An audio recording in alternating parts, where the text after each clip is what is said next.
Alrighty.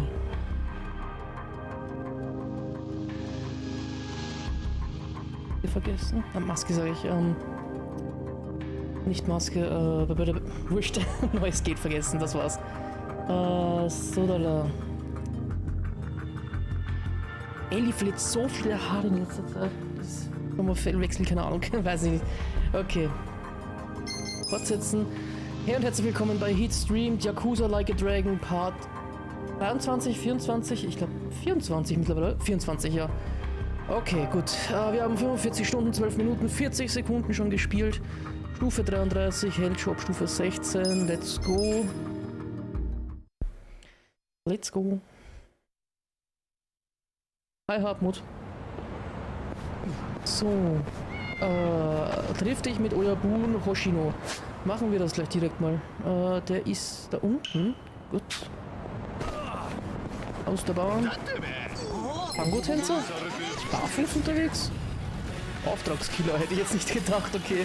Aber sich extra für den Kampf zum Darm anzogen, finde ich gut. Ballern wir ihn gleich mal weg. Ja gut, jetzt sind 16 und 12 und ich benutze die Pistolen, das ist ein bisschen übertrieben. Einfach Auto-Attacken. Ach, Namba ist jetzt wieder da, stimmt ja. Voll vergessen. Hinter dem falschen Job ausgelöst. Hat die jetzt eigentlich einen Jobrang nur von dem obdachlosen Ding da, von dem ich mir das heißt selbstständig, glaube ich, gell? Hat er das da hochgetan? Schon bei der Hälfte. Glaubst du, ist das die Hälfte?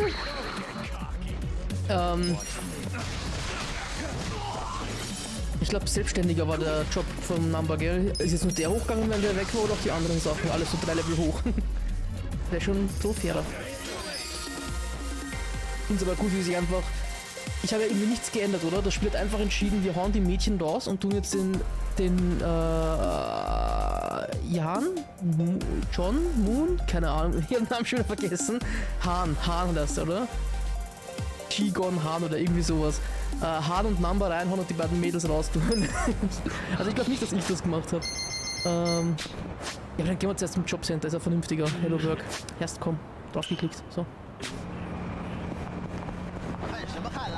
Yeah, no girls allowed.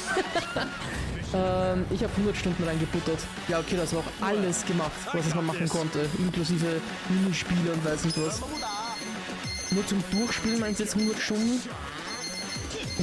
Ich mach fix nicht alles. Vielleicht off-stream, aber nicht im Stream. Nee. Zack, doch, der Bilder nochmal.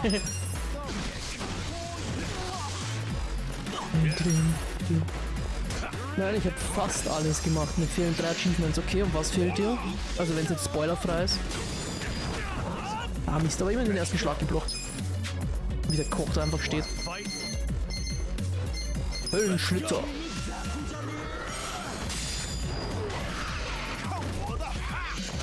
Aua.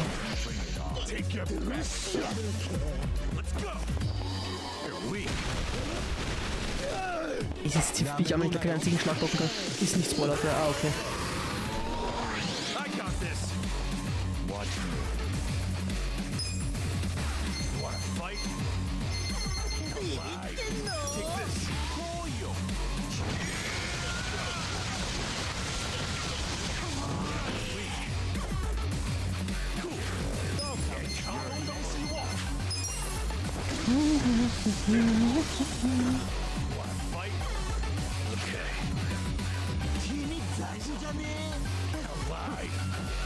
Also mir fehlen ein paar Events, die random, und ich soll etwas Spezielles machen, das so lang dauert und so schwer ist. Nur Bock drauf, also lasse ich's.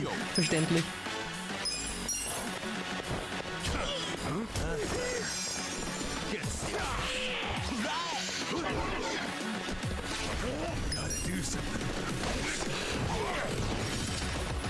Ich finde gerade, wenn es so Challenges sind, wo man dann wirklich viel und lang machen muss und was halt schwer ist, dann muss es halt auch...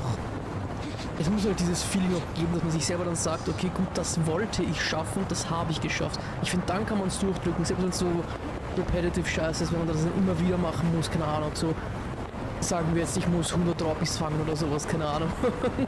100 Droppies fangen in Pokémon, weiß was ich. Aber wenn es jetzt nur irgend sowas ist, wo man sagt, okay, das ist einfach nur Zach, das kann jeder, Hauptsache du sitzt lange dran, das ist halt dann nicht so geil. So, keine Ahnung, dümmste Achievement, was man machen kann. Schau dir alle Zwischensequenzen von Yakuza Like a Dragon 5-mal an, ohne zu skippen, und dann bekommst du dieses Achievement. Würde ich zum Beispiel nicht tun. Wenn ich nicht hinlaufen müsste, dann würde ich vielleicht einfach laufen lassen, die Konsole, aber oder was anderes machen, aber sonst, nee, sowas zum Beispiel tue ich mal nicht an. Aber sonst, Challenges immer gerne, wenn es Spaß macht oder herausfordernd ist.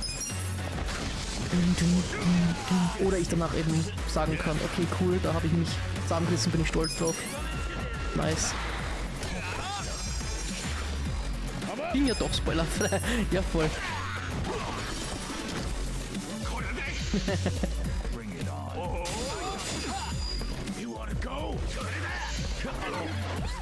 Bin ich im Kopf natürlich immer noch dabei, ob ich dieses Reaction-Ding machen soll. Ich glaube, ich mache es morgen. Ich glaube, ich versuche es morgen einfach mal.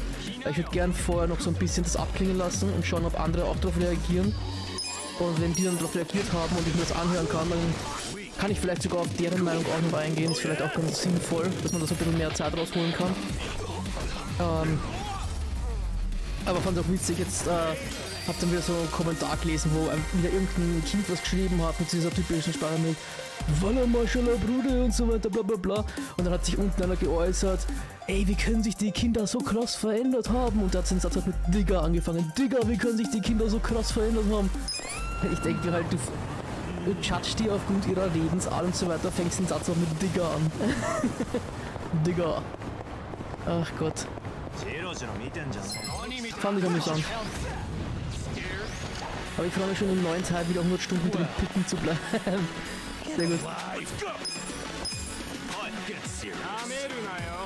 Ich wüsste es nicht. Ich müsste mir echt überlegen. Das ist schwierig. Natürlich, die Charaktere finden wir mittlerweile sympathisch. I don't know. Ich glaube, ich muss mal vorher mal... Ich glaube, den nächsten Like a Dragon Teil, der da kommt, ich glaube, ich würde erst einmal so sagen, ich spiele so 15-20 Minuten einfach mal offstream, einfach für mich, schau, wie das Kampfsystem ist, ob da wirklich so ein bisschen mehr dahinter ist. Und wenn das mir dann passt, dann würde ich es nochmal streamen, aber sonst, wenn es genauso ist wie das hier, ich glaube dann nicht. Ich glaube, für mich selber spiele ich es dann aus Neugierde, aber so, ich glaube, das würde ich nicht nochmal durchzahlen. Das ist immer, wenn die Zwischensequenzen 40 Minuten dauern und ich mir nur irgendwelche Geschichten anhöre, warum irgendein Oyabundi irgendwas irgendwo aus welchen Gründen auch immer gemacht hat, den ich das erste Mal in meinem Leben sehe, was mich nicht so interessiert und nichts mit meiner Hauptstory zu tun hat, dann schlafe ich halt ein. Entschuldigung, das ist mir dann zu schwer. Leute, 15 bis 20 Minuten, die ersten 5 Stunden sind eh wieder eine Cutscene. Ich würde die skippen. Ich würde die No-Joke skippen. Ich will dann wirklich nur das Gameplay sehen. Das meine ich mit 15-20 Minuten.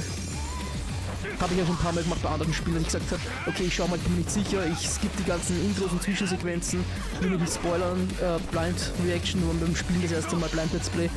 Aber das Gameplay schaue ich mir dann vorher ein bisschen an. Das mache ich da ganz gern.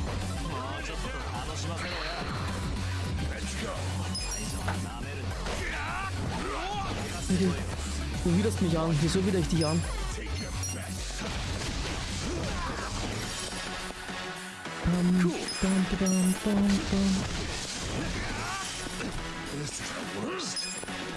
Magst du was richtig Widerliches hören? Ich habe vor kurzem versucht, ich glaube vor 2-3 Tagen war das, habe ich schon mal erzählt von diesen Yakuza Story skippen. Der immer sich total aufregt, wenn man in der Zwischensequenz nicht skippen kann. Und generell auch vieles gibt. Aber ja, das habe ich dir geschrieben, bevor du das abgegeben hast. Also erlaube ich es. Alles gut. Schade, müssen wir unser Date verschieben, jetzt bin ich da nicht mehr gefallen. Wenn ich dich an wieder. Was soll ich jetzt sagen, genau. Ich habe ja letztens darüber geredet, so von wegen diesen, ich weiß nicht, ob das im Stream war oder ob ich das privat erzählt habe, mit den Semmeln, die man beim Billa kaufen kann oder beim Spar, so beim Eingang, wo ich da wo ich halt immer nach veganen Sachen suche oder vegetarischen.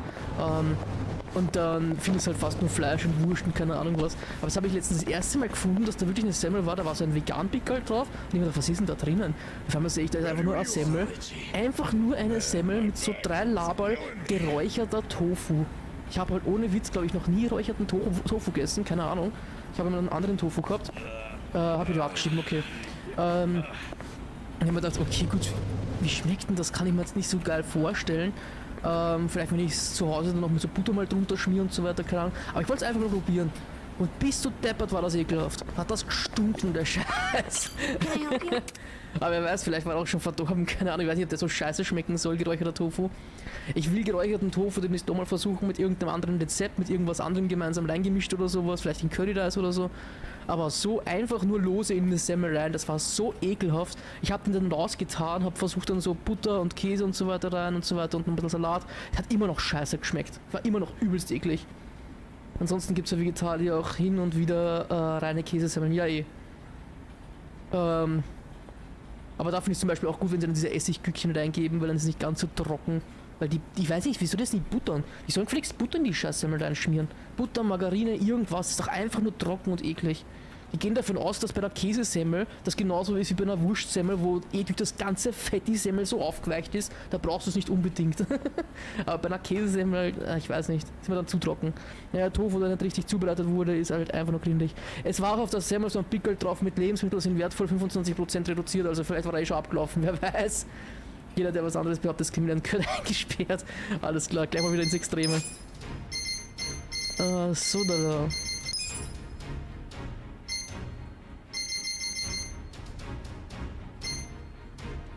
Ich hätte mich jetzt gerne als Teufelsrocker gehabt, weil er vorher so Musiker und alles war. Und jetzt, also ja, Musiker und dann zum Teufelsrocker wäre eine coole Beförderung gewesen. Bindungsstufe 5. Stimmt, das ging ja nicht. Jetzt wissen wir auch warum, weil er ständig, also weil er weg wollte. Der wollte nicht mehr Teil der Gruppe sein. Das sollte man eigentlich nachholen, das ist wichtig. Take your time. Dennoch, ich will, dass der Musiker finisht. Der Musiker hat mir eigentlich gefallen, weil ihm ist das gut gepasst. Denn des Überraschungskonzerts. Boro Matschima. Mittlerweile weiß ich ja sogar, wer das ist, gerade. Wenn man einfach am Anfang nicht weiß, dass das so Easter Egg Kostüme sind. Mit einer Augenklappe auf der Brille. Goro Matschima Yakuza 0 Version. Dieser Goro Matschima ist auch in jedem Yakuza-Spiel dabei, oder? Kommt halt komisch mit der Gitarre im Anzug. Aber ich hab gesagt, die müssen alle Anzug tragen, das ist schon cool. Wir sind die Turks, Baby. Here you are. Here you are. I'm sure you'll do great. Soll ich Yonghi irgendwas rausschmeißen?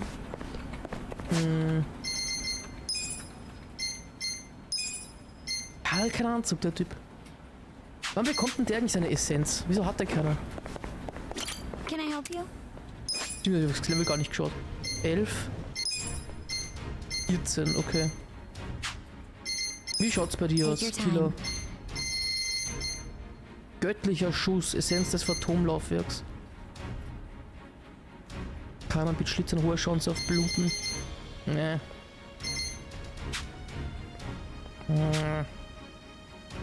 Number.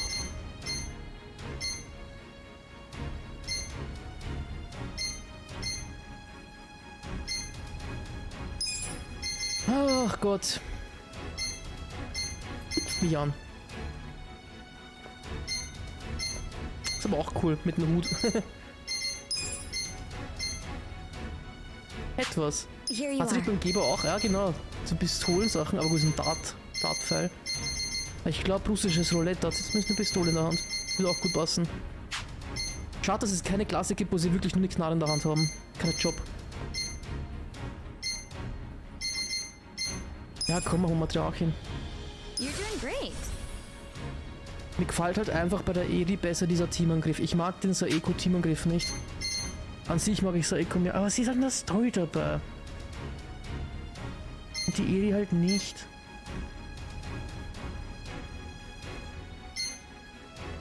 Boah, ist das nervig. Boah, ich lasse jetzt dich entscheiden, Hartmut. Eri oder Saeko? Ich kann mich nicht entscheiden. Bei einem zieht mich an, dass die Moves von der Eri sind cooler, aber Saeko ist in der Story halt immer präsent, deswegen ist es irgendwie dann doch wieder cool, wenn die auch da dabei kämpft dann. Der Machima ist ein Fan-Favorite, okay. Weder noch. Ich will eine von den beiden drin haben, die haben Naginatas, hallo, ist cool. Eri oder Saeko? Mädchen sind Igitti, für die stinken, die sind doof. Ja, genau. Dann wirf eine Münze oder so, keine Ahnung. Komm schon, Kotstuhle oder Riesenanlauf? Saeko wegen der Lode, okay, passt. I'll be rooting for you. Riesenansage machen wir. Ich kann mich entscheiden, er hat's gemacht, dankeschön. Wer dagegen ist, muss sich jetzt überhaupt nicht beschweren. Oder da haben wir wieder unser 4er-Team vom Anfang.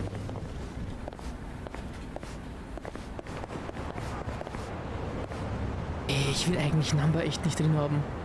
Ich will Number nicht drin haben, aber der Yonji irgendwas, der hat halt einfach keinen Anzug. Bekommen wir noch ein Teammitglied, da ist noch eine leere Stelle unten, 2 sogar, oder? Ich will jemand mit Anzug drin haben. Ach Junge.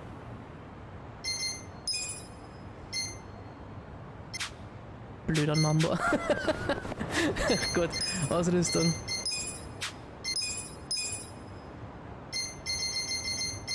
Ob ich keine neue Gitarre gefunden habe, okay.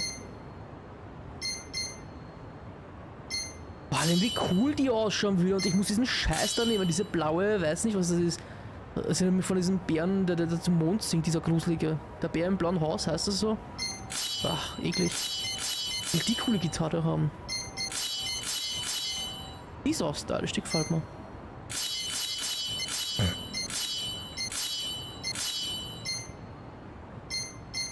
Vielleicht kann ich es verbessern. Oh. Ein Glückswürfel, höhere Wahrscheinlichkeit, einen guten Effekt mit Geber-Skills zu erzielen. Was auch immer Geber-Skills sind.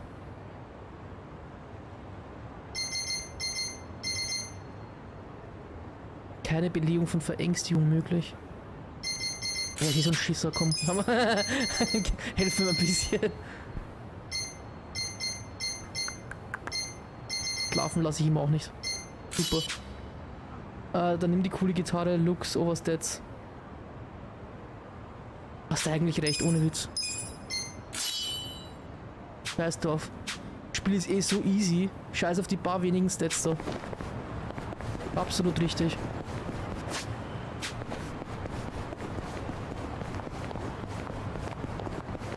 Nee, ohne Spaß, in dem Spiel kannst du halt nur verrecken, wenn der so langweilig im Kampf ist, dass du die Konzentration verlierst und vergisst, Kasuga zu heilen.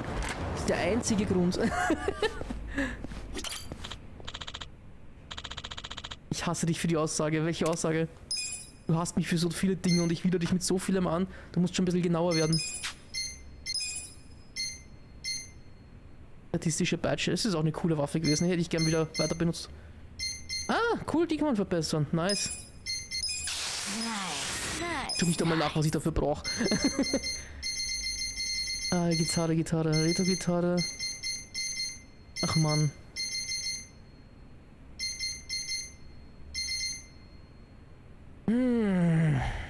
Verstärkte Legierung und Narbenleder. Okay. Wieso darf ich nicht alle Sachen aufwerten? Warum nur bestimmte? Das nervt mich. Vielleicht die Retro-Gitarre hoch. Vielleicht schaut die irgendwann cool aus. Vielleicht ist das so seine Standard-Gitarre und die wird irgendwann zu einer legendären Waffe. Hochleveln. Wir leveln jetzt die Retro-Gitarre. Ein paar Kämpfen echt Probleme gehabt und dann kommt er her. Da steht so her. Entschuldigung. Ach Gott. Das Spiel hat eine Autokampffunktion, es tut mir leid. Oh Gott, oh Gott. War ich schon bei einem der Kämpfe, wo du so Probleme hattest? Wenn ja, tut mir das echt leid. Retro-Gitarre, Cow Attack Zero, das kann man doch kaufen, oder? Jetzt ist schon wieder blau, Alter. So ein Scheiß. Egal. Kann sein. Das schaut geil aus. Betäubungslederklatsch. Ich weiß nicht, wenn ich diese beiden Waffen sehe, das gibt mir so voll wieder diese Obscure-Vibes. Keine Ahnung. Und so ein Spiel hätte ich auch wieder Bock. Generell, ich möchte wieder ein bisschen Aufregung haben. Ein bisschen Horror oder irgendwie Frustration oder sowas. Bald. Die Hälfte haben wir angeblich schon. Macht mich voll depressiv zu denken, erst bei der Hälfte zu sein, Alter. Ah. Und die habe ich noch nicht, die Haut drauf Gitarre. Den goldenen Riesenhirschkäfer habe ich, aber den silbernen habe ich nicht, Alter. Ah. Vielleicht kann ich den kaufen.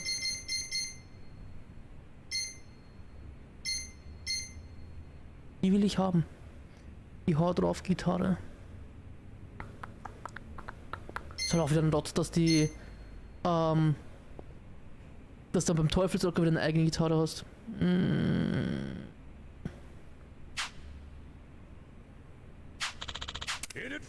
Okay. Ich gehe jetzt mal kurz zu dem Dosentyp, weil ich glaube, der hatte... Ich bilde mir ein, der hatte mal Insekten zum Verkaufen. Schauen wir mal.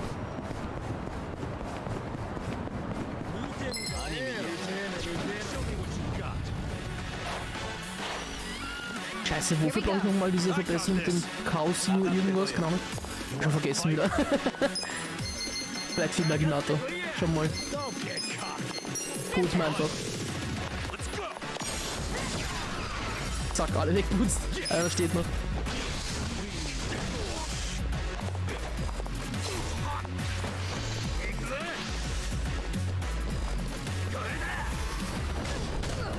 Au. Jawohl. Er fühlt wohl auch ein bisschen mehr mit der Gitarre. Das ist gut, das ist gut. Weiter so. Vaterstich gelernt. Ach stimmt, die hat jetzt diesen Job. Voll vergessen. Egal. Right. Dieses dämliche. Gehen wir so hin, Alter. Ach Gott. Adel verpflichtet. Schadet mir den Gegnern mit Maschinengewehrfeuer schon zu fluten. Mehreren Gegnern. Sag mal. Wie geil der Move. Der ist mega, gefällt mir.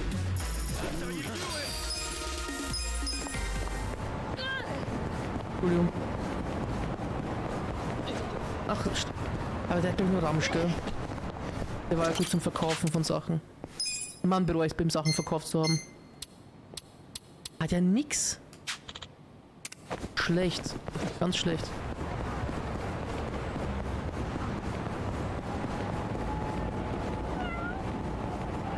Katze? Hat sie mal geheißen, eine vermisste Katze in irgendwo rum? Hallo? Ja, Mieze? Ich forschen. Die vielleicht oben? Schau gleich mal nach. Ja, ich komm gleich. Newbie, alles klar. Der will ja wieder eine Dosenpunkte haben. Egal, hast du mal einen Käfer, den ich brauche?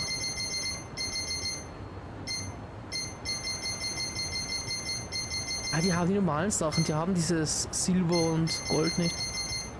Scheiße. Es muss doch irgendeinen Händler geben, wo ich kriegen kann. Sicher irgendeine Quest oder sowas, wo man dann seltene Sachen finden kann. Sollte ich echt mal machen. Da sind immerhin doch die Jobbücher drinnen wieder. Charisma erhöhen, okay. Güte erhöhen. Leidenschaft. Mieze. Wunderbar.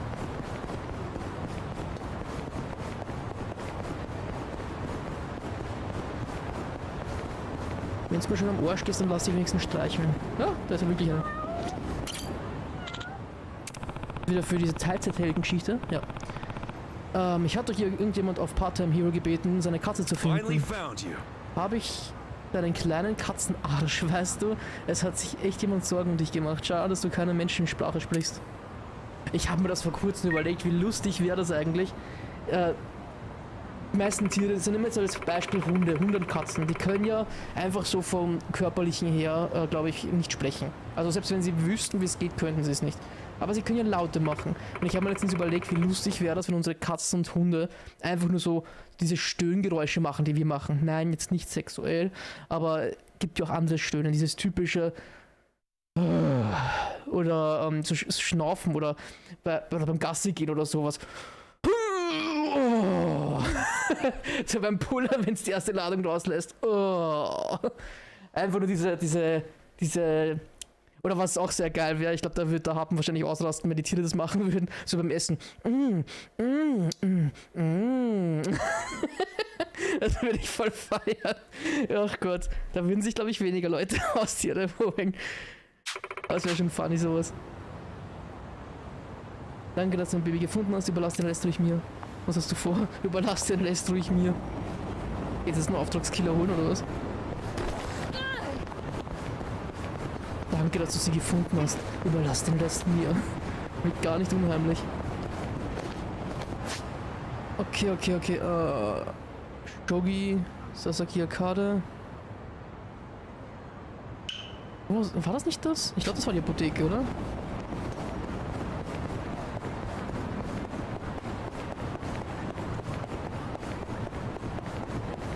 Nein, scheiß drauf. Ich gehe doch nicht jetzt wieder da hin und her und tu da so Waffen sammeln, also im Stream. Das kann ich off-stream machen. Das Waffen verbessern, scheiß drauf.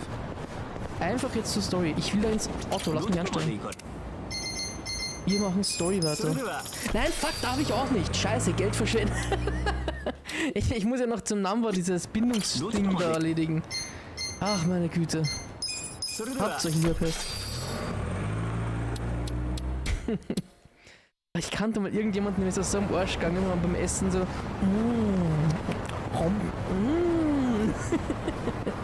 Herrlich. Sterndeuter. Ach stimmt, ich glaube, ich habe mir letzten Sponsor besorgt, aber ich habe es der Dame noch nicht gegeben. Tiefentöchern. Muss ich das noch anbauen, das Bonsai? Ich habe sicher vergessen, wo ich das gemacht habe, wenn ich es machen muss. Nee, ich glaube, ich habe den Bonsai-Baum einfach so gekauft.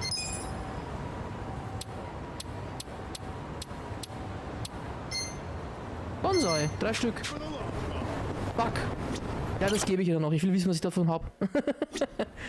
Muss sich ja lohnen. Number. Hallo Number.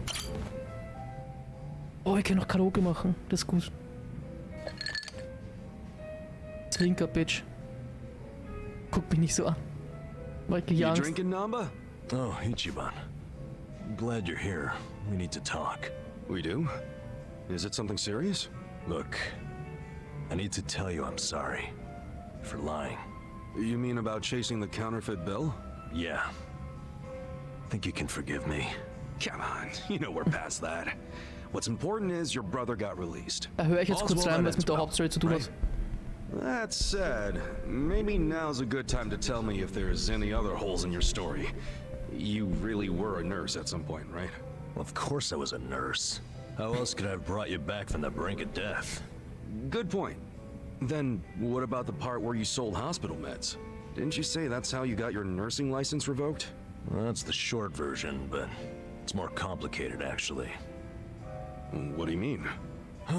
You'll be the first person I've ever told this to, so I hope you plan on sitting for a while. Ah, man, I'm all ears. Ich frage mich, ob eine Nurse, also ein Pfleger, Schwester, keine Ahnung, ob das ausreichen würde, jemanden mit einer Schussverletzung zu verarzten, dass der durchkommen kann. Ob der überhaupt dafür die Qualifikationen hätte oder ob da nicht wirklich ein Chirurg, ein Arzt helfen müsste oder sowas. Reicht eine Ausbildung so als Schwester für sowas? A nurse? I don't know. Ich hab sowieso das Gefühl gehabt, der hat die Kugel stecken lassen. I read about Florence Nightingale. That's when I knew I was meant Klar, to hat be so a eine nurse. kleine Gerbe da drinnen und jedes Mal halte ich genau die zu meinen Lippen hin, super. It's all I ever wanted in life. But when I finally put on my scrubs, it was different. Endless late shifts, difficult patients, never a word of thanks. Eventually, I just stopped caring. Little by little, I started cutting corners any way I could. I'd pretend not to hear the intercom and instead I'd go doze off somewhere. Kugel raus. By the time I hit Gerade so mit seinen obdachlosen Fingern und Handschuhen noch kurz davor noch so vor 5 Minuten unter dem Automaten nach Geld gesucht und dann schön rein in die Wunde, Kugel rausholen, ein bisschen Spucke drauf, ein bisschen vielleicht noch so Sand rein, Desinfektion und so ein Scheißdreck. Das Salz auch noch, damit er was spürt, dass der damit aufwacht und dann einfach zumachen, genau. Am besten mit so einem Tacker. Hat die verkehrt zum Gern zum Tacker angreifen. I had no idea Perfect. why I ever went into the field. But then one day, this new girl named Mizue showed up. And in her introduction, she brought up who else but Nightingale. Just like you, huh?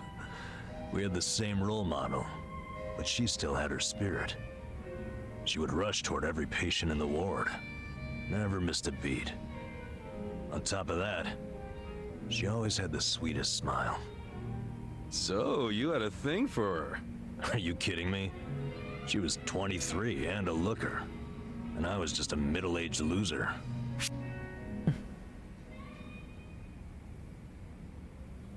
Man ist so jung, wie man sich fühlt, so eine Scheiße. Du bist jünger als du aussiehst, aber du hast es immer noch da am You ersten. ever seen those old dudes walking around with hot young arm candy? You gotta be like those guys. And those guys also have cash to spare. Not Alright. always. If you could clean up a little and stay on top of the trends, I bet you'd be covered in ladies instead of pigeon shit. Wow. Can't believe you'd say that to my face. But you're probably right. Yeah, anyway, back to Mizue-chan. What happened? Oh, yeah, that's right. Whenever I saw her working, I could feel my old self coming back. That young version of me. Who used to... Ach Gott, es geht schon gar nicht um die Geschichte. Ich will wer bei seinem Bruder wissen. Irgendwo. Scheiß doch, egal. Kein Bock, kein Bock. Wir schweifen ab. Deine Jugend lieben und so weiter interessieren mich nicht. Kasuga spürt, dass seine Bindung zu Number sich vertieft. Ja, glaube ich. Muss ich dich jetzt dennoch weiter leveln oder bist du schon auf 4 und 5 auch, oder? Geschenke überreichen, das geht auch, okay. Hab ich denn? Geil. Hier ein Rosenstrauß für dich, Number. Also Rosen schenkt man Leuten, die einem wichtig sind. Warum schenkst du sie mir dann? Gute Frage. Weil du wichtig bist? Alter, ich wollte dir eine Freude machen. Ich schiebe an. Ernsthaft? Okay, schön. Alter, guck dir den Ace vom Adachi an, oder? Der ist ein Stählern. What the fuck? Sind das nur noch Knochen oder hat der auch noch irgend so ein Arschfett drauf? Keine Ahnung. Schaut ja böse aus, hey. Ich bohrt den Hocker gleich. Gut, Alter. Karaoke, let's go. Auf Englisch. Nicht mal schön. Hope you're ready for this. Wann kann ich denn da weiter runtergehen? Verlauf, Rangliste.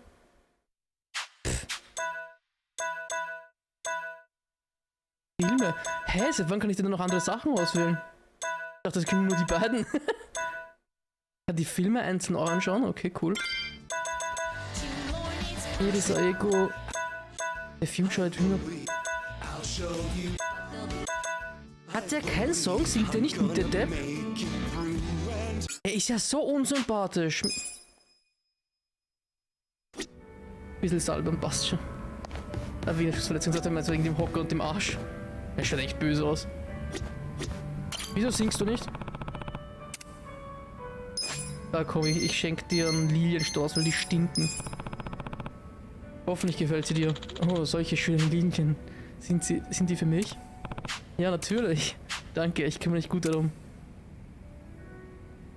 Ah, vielleicht muss er erstmal die Bildungsstufe auf 1 haben, damit er...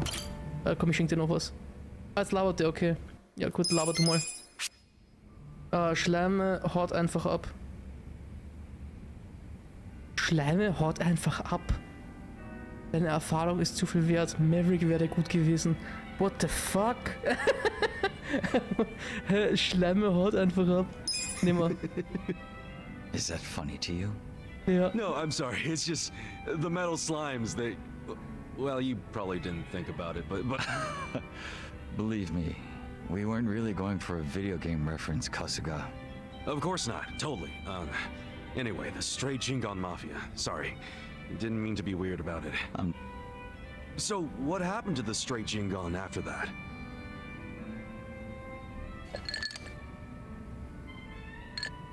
Der war nicht mein Selbstvertrauen auf 8. Heißt das nicht, Kasuga könnte den Teufelsrock jetzt Into the machen? 21st century. Hä? Was The habe ich winter verpasst? of 2006.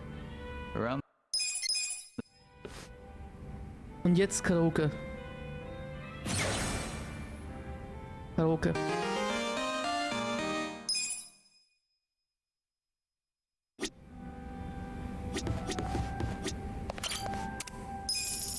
Nicht einfach zahlen und dann nicht singen, das ist ja super. I'm no pro or anything, but I'll try. Mann, du... Ist okay, ist okay. Dann halt nicht.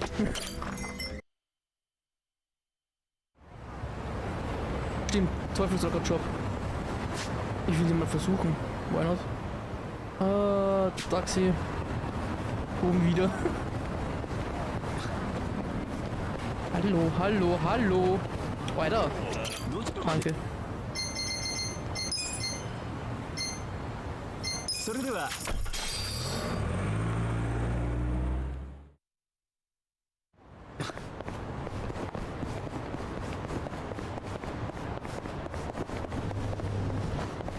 Chugga. Can I help you? Na bitte, Teufelsrocker. Nehme ich. Anzug mit Augenklappe. Sieht aber auch cool aus.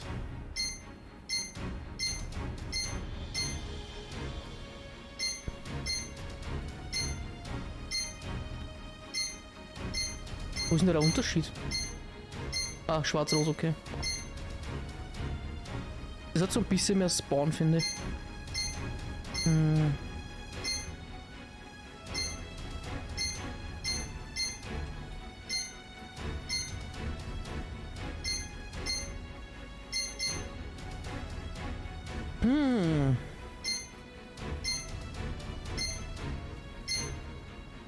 Das ist ganz gut. Great. Ja, Papa. Do your best Schauen wir mal, out was der there. kann. Habe ich schon ein Buch, um das zu verbessern. Sollte ich aber wahrscheinlich nicht von Anfang an geben, weil Anfangslevel sind aber hier schneller. Aber ich hätte nichts. Musiker. Ja, komm, passt, das kann man ihm geben. Scheiß drauf. Moving up in the world. Those who protect. The long haul. Hey, Eri, du auch noch wechseln. Can I help you? Eri. Du lernst schon auf das weiter. Wenigstens mal irgendwas fertig ist. I'm sure you'll do great. Ausrüstung. Modifizierte Gitarre. Habe ich nicht bei dem einen Typen letztens eine neue gekauft? Dachte ich zumindest. Sollte ich nochmal nachschauen. Wie viel Money habe ich? 790.000. Jetzt gehen wir erstmal den Bonsai-Baum abgeben.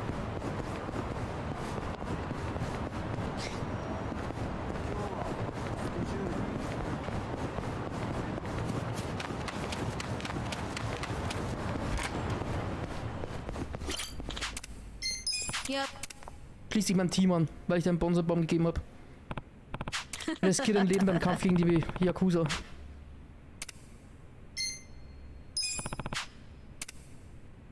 Thanks so much. Was? Echt? Wie toll. Vielen Dank, Kasuga-san. Du hilfst mir ständig. Da ist es doch das Mindeste, was ich tun kann. Ich komme bald wieder. Ich fühle mich Sumirechan ein wenig näher. Schön, dass sie sich gefreut hat. Ready when you are. Fuck. Sumirechan, können wir uns kurz unterhalten? Ja, natürlich. Du stehst immer noch auf Bonsais, Ja. oder? Klar, ich könnte mir ein ganzes Zimmer damit vorstellen. Vielleicht sollte ich noch mehr Bonsais schenken. Sie würde sich ausrasten, wenn ich ihr 5 Stück auf einmal schenke. Ich wollte ja diesmal eigentlich 5 Bonsai schenken. Hä?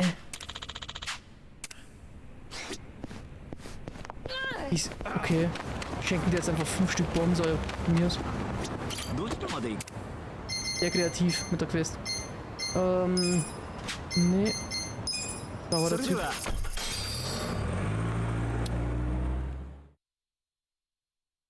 Oh, schön, dass es ein bisschen ruhiger ist. Donauinselfest scheint vorbei zu sein, denke ich.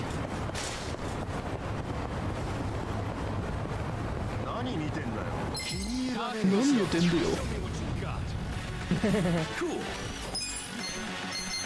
Frostbazooka, gib ihm.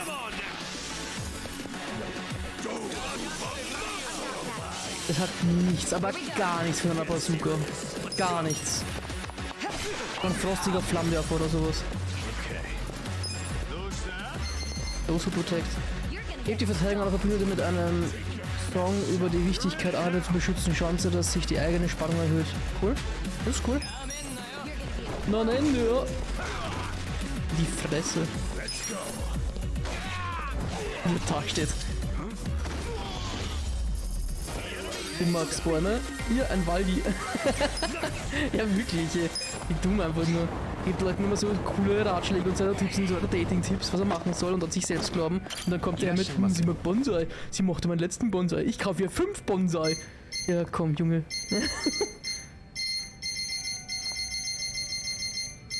Scheiße, Auzarina ist gut.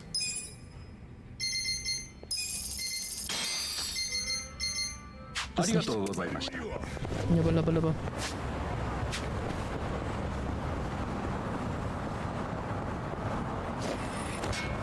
hoffe, ich kann mir die leisten. Geht, Bro. You're here. Sieht schlecht aus. 2.980.000. Scheiße. Sieht eh kacke aus. Aber meine jetzige sieht auch kacke aus. Fuck. Aber da komme ich drauf zurück, die hole ich mir noch. Die habe ich dann beim nächsten Part. Da gehe ich vor, wieder das Aktienspielchen machen und dann kaufe ich mir die einfach.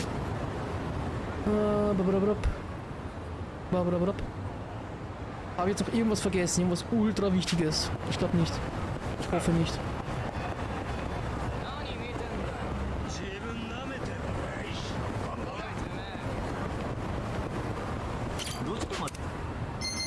Zack, zack, zack, zack, zack.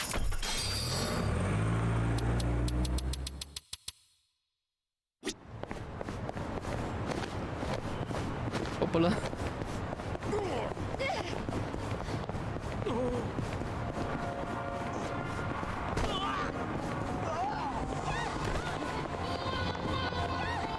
Gib mal Mühe, keinen zu verfehlen.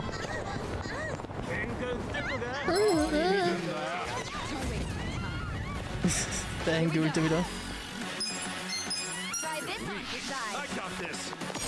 Der Pinkmaster ist neu, oder? Neuer Suchimon. Den hatte ich schon. Sagte mir jetzt gar nichts.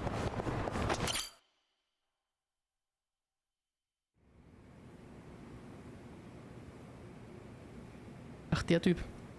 Der wird wieder viel labern. Viel Mist labern. Thank you, Chairman Hoshino. Captain Takabe said it would be okay for us to talk. I heard. And I believe I already know why you've come.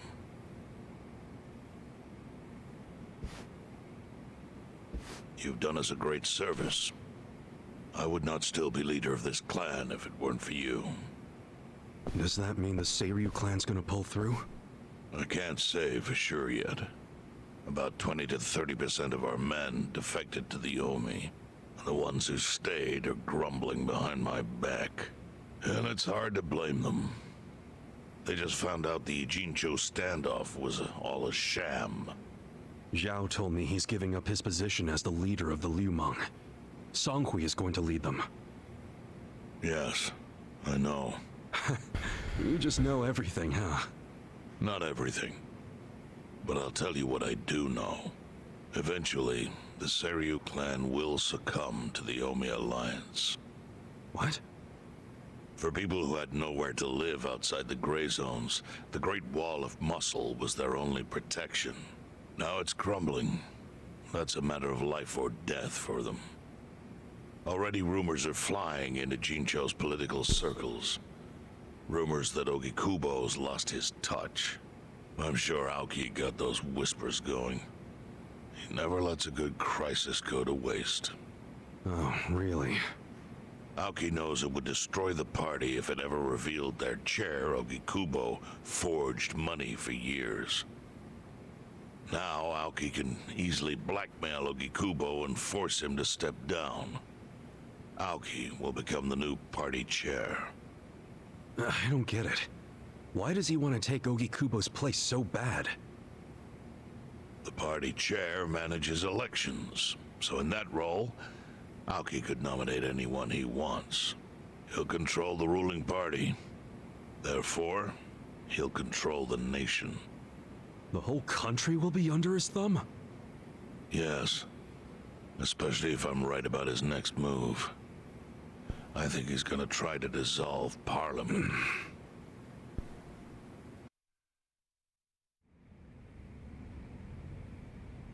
Dissolve Parliament? At a time like this? That's insane! Prime Minister, I understand how you must feel, being unable to rely on Ogikubo-sensei. But honestly, I have the power to support you better than he ever could. If an election were held today, I could guarantee you 2/3 of the seats, minimum. Do you have a solid plan for doing that? Yes. I'll send Bleach Japan to the districts where the Citizens' Liberal Party is weakest. Bleach Japan can influence votes anywhere. They're incredibly popular. Plus, they have my endorsement. A victory for the party would of course move your personal political goals forward. Oh. Tell me, do you think you have the power to maintain the party's stability right now? We don't want it breaking up for lack of support from Ogikubo-sensei. You can talk that way to the house, but not to me. Appoint me to party chair and hold an election. If you don't, I'll be forced to make public the nature of Ogikubo-sensei's crimes. That would mean the end of not only your administration, but the party itself. But there's no precedent for someone serving as both governor and party chair. Besides, you're much too young. If age is what you want, start digging for some old fossil who can stop me. That is, if you think you can find one. Anyone in particular come to mind?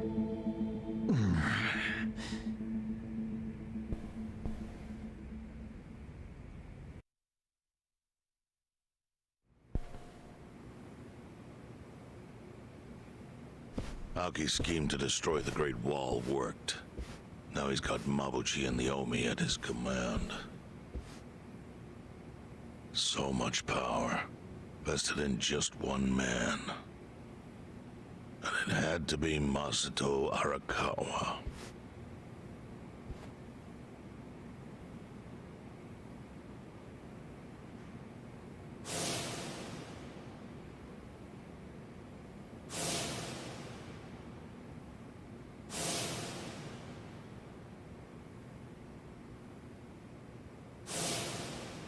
Kasuga, I know you never intended to be at the center of all this. It was pure coincidence that you were there when the soap landowner died. Wouldn't you agree? Yep. Lucky me. But one Lucky thing I me. don't believe is a coincidence, is that you ended up in Ijincho. Huh? What do you mean? Do you still have that fake bill?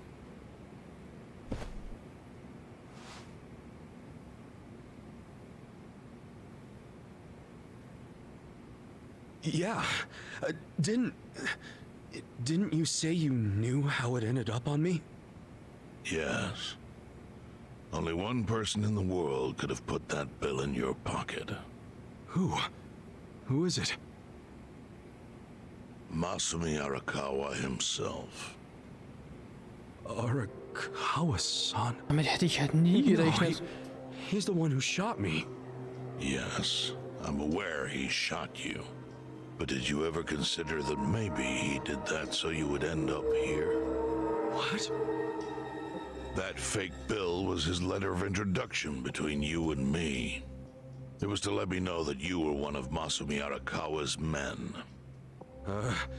Kind of a weird way to introduce us, don't you think? I think what it means is Arakawa's goals do not align with those of Ryo Aoki. Well then, what are Arakawa's goals? I really can't say. But I do know that he means business. He wouldn't have used that bill if he didn't. Chairman, how exactly do you know Arakawa-san?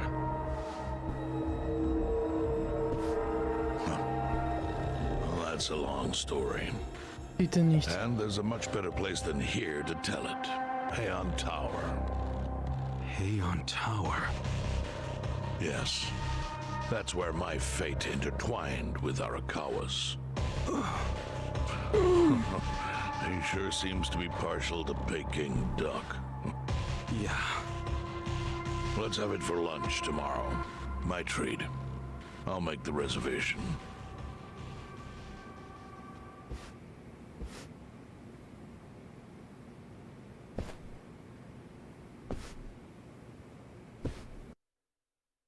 Ich hätte den Schein schon längst weggeworfen. Ohne Spaß. Ich wüsste gern, wie viel Zeit schon vergangen ist.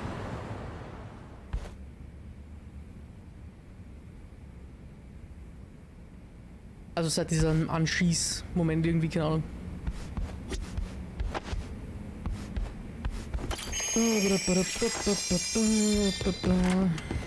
Milliardär und wohnt immer noch in dem scheiß Loch da.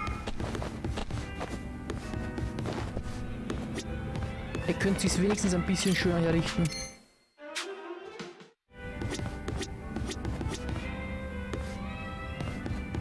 Geht, Bro. Welcome. Ach, bei dem kann man auch die Geschenke kaufen. Ist ja lustig. Bonsais! Na bitte. Ein Kiefer will er dafür haben. Dann gehe ich halt einfach zu diesem depperten Auto im Park. Das verkauft auch Bonsais. Ach Gott. Ich will raus. Nein, Okay. schleich dich. Geh weg. Lass mich. Lass mich in Ruhe. Ist das gerade Yo. Hauptstory, was ich skippe? Egal, er hat mich nicht gefragt, er soll sich jetzt schleichen. I don't know, ich weiß nicht, was das gerade war. Ja, hoch. Was wird das schon wieder? Das kann ich nicht zulassen. What's that sound? Oh Gott. Da bin ich geschaut, ist die Flucht nach oben. Was ist denn He's jetzt noch? hammering a straw doll to the Ach, persimmon tree. redet er. Wait, persimmon tree? Ah! Hey! The hell you think you're doing? None of your business. I'm casting a hex. Now scram. Ich hab ein bisschen älteren Mann erwartet von hinten, keine Ahnung. You stop that hex right now! And why you gotta hurt the tree? You'll never understand how I feel. I'm gonna cast a hex. On her. Her? Yes, on Hitomi. My classmate. And my girlfriend. You're putting a curse on your girlfriend? What the hell for? I finally realized she never cared about me. I caught her kissing my senpai from the soccer team. Right here in front of this tree. For fuck's sake. Of all places for the shit to go down. So I'm casting a hex. Hammering this doll right into their special spot. Oh, wait. I know it really sucks for your girl to have betrayed you like that, but this won't solve anything. She might have had a reason for doing what she did. Are you taking her side too? Huh? Yeah. Nobody understands how I feel. Everybody always takes her side. No, that's not what I mean. Enough! I'll cast a hex on anyone who sides with that traitor. And you're first, Shrubby! Werde ich jetzt wieder so. Wie heißt das? Der Weihrauch. Das Weihrauch eingegossen. Eingenebelt. You're in it now. You're weak. Try this on your side. Lief gut. Spielhexe erschossen. Einfach den Bomben mit weggeballert. Du bist stärker als du aussiehst. War das einer der Kämpfe, die so schwer war? Einfach erschossen. Schnief. Oh, Hitomi. Bruder, arme Kerl wurde von seiner Freundin hintergangen. Ich kann sie nicht verübeln. Nach vorne schauen. Wie sie so liebevoll mein Radiergummi für mich aufgehoben hat. War alles eine Lüge? Radiergummi? Die haben jetzt mein Radiergummi runtergefallen und Hitomi-chan hat ihn aufgehoben und mir gegeben.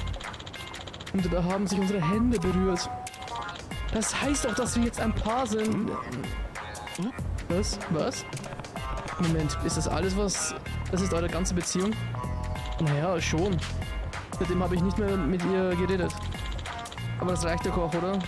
Unsere Hände haben sich berührt. Wir sind praktisch verheiratet. Nee, so funktioniert das nicht. Sowas von gar nicht. Oh, verstehe. Weißt du, das war das erste Mal, dass mich ein Mädchen berührt hat. Jetzt kommt die traurige Musik. Ich lasse es mit der Hexerei mal lieber. Entschuldige. Ja, guter Plan. Sonst soll ich das Maschinengewehr wieder los. Radiergummi. Wehe, du schmeißt jetzt gegen die Frucht. Gegen's Obst. Gegen's Fallobst. Er steht auf der Straße. Wo ist Truckson? Leb wohl, mein Schatz. Wenn du mich jetzt bitte entschuldigst, ich muss meine neue Liebe suchen. Okay, viel Glück. Du wirst es brauchen. So ein Opfer. Bist du wahnsinnig.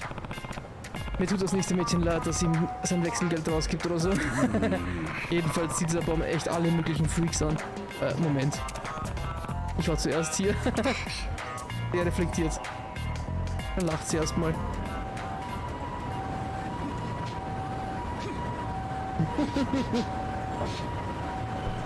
Immer dieses scheiß Flexen vom Adachi, wirklich.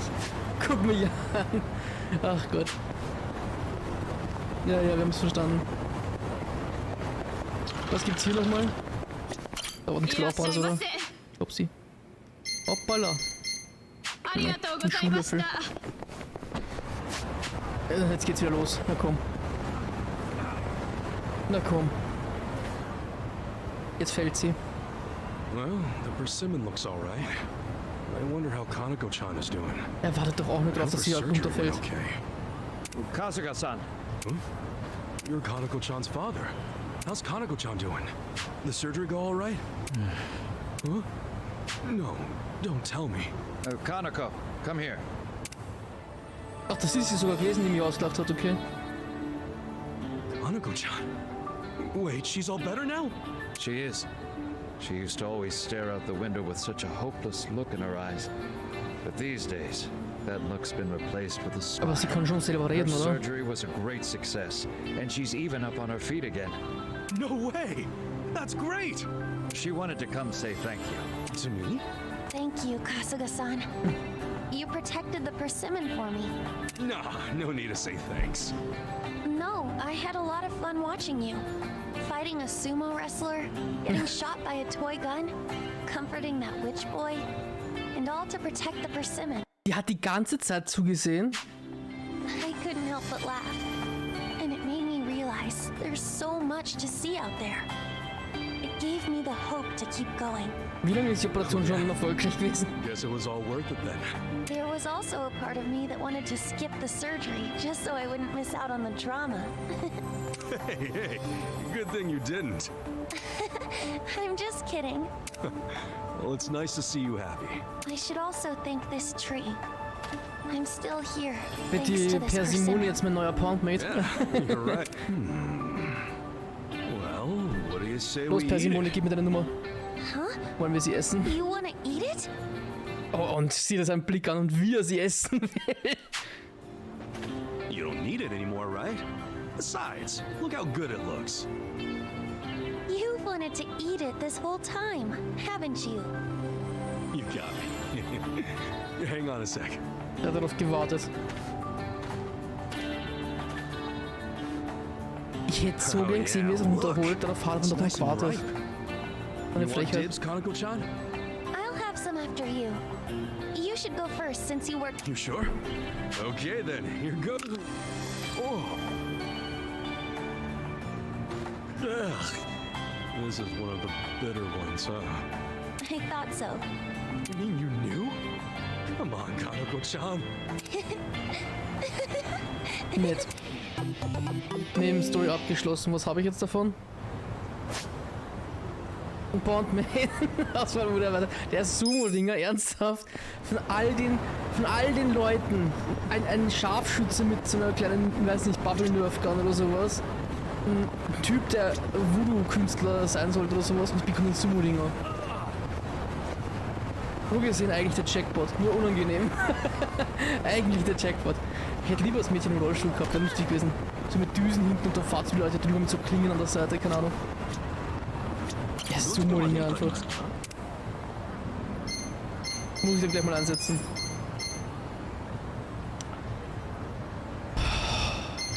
Es lässt mir jetzt keine Ruhe heute, wenn ich das nicht mache. Ich muss das machen, das ärgert mich so hart.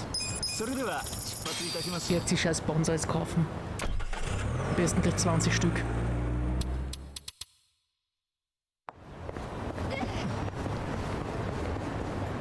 Ihr lasst mich in Ruhe. Mann, der Flyer verteilt. Treten Sie näher. Hm? Bitteschön. Die One-Punch-Man-Musik wieder. Animal Circus.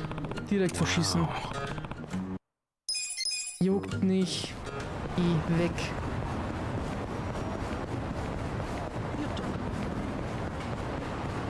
Ich glaube, das war der Blumenladen, oder? Park Coffee. Scheiße. War nicht ganz richtig. Oder? Wo ist der Fisch?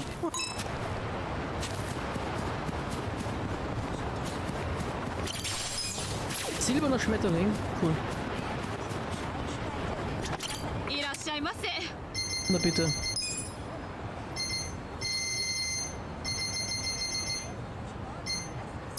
Maximaler Einsatz. Einfach alles ausgeben, nur für Bonsai-Bäume und dann das Taxi nicht mehr leisten können, das wär's ja.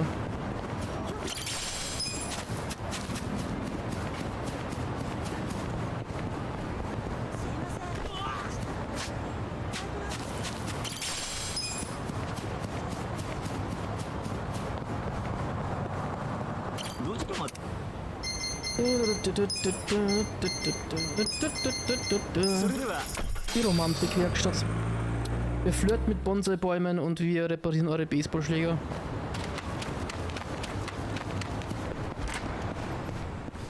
Falls es mit der Romantik nicht klappt, dann braucht ihr den Baseballschläger. Ach Gott. Yeah. So, verlies die Bonsai-Bäume los. 5 Stück. Yep. Gleich ist ja alles voller Pflanzen, ich sag's euch. Wofür sind diese beiden Portale eigentlich? Die sind einfach da und schauen cool aus, aber... Wow, so viele, bist du sicher? Mann, ich liebe Bonsais. Du hilfst mir ständig, da ist das doch das Mindeste, was ich tun kann. Ich komme bald wieder. Ich fühle mich so mit der Child ein wenig näher. Schön, dass es sich gefreut hat. Warum? Hey Kasuga-san, was machst du denn hier? Mit dir reden. Ich glaube, es würde so richtig knistern, wenn ich jetzt zeige, wie leidenschaftlich ich sein kann. Leidenschaft Stufe 10. Oder what the fuck? Was geht ab? Numbers ready, der will mitmachen. Leidenschaft Stufe 20.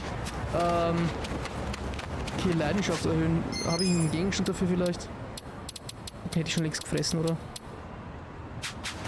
Wie mache ich jetzt meine Leidenschaft hoch? Keine Ahnung.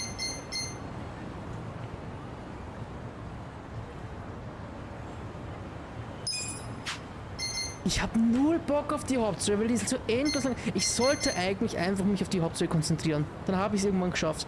Aber die anderen Sachen machen so viel mehr Spaß, wenn das Story nur gelabert wird. Nur gelabert. Kein Bock. Eher zur Berufsschule, kann mich am Popo. Kann mich am Arsch lecken, so. Am Popo, Alter. Nur denn hier.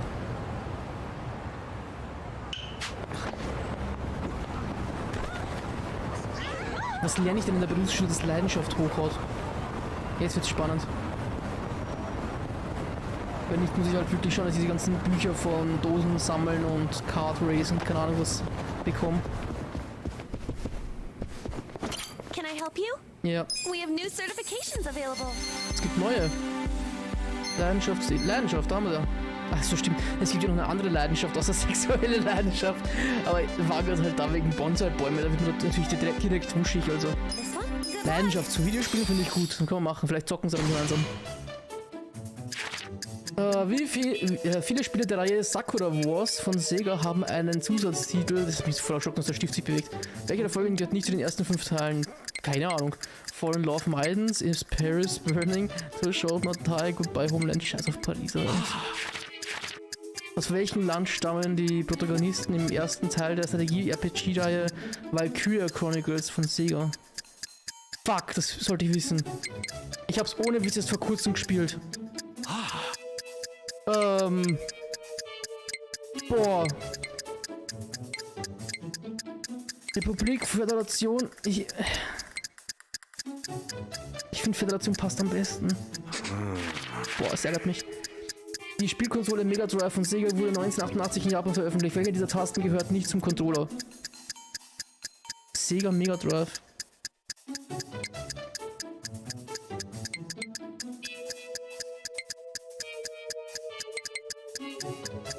Bist du wahnsinnig?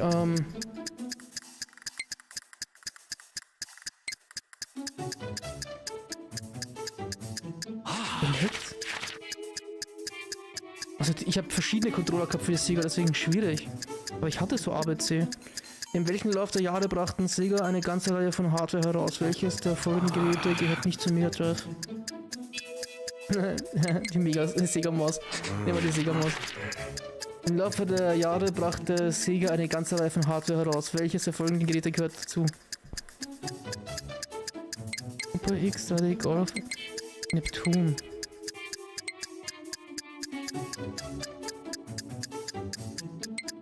Ich kann mir vorstellen, Terra Drive oder Super X.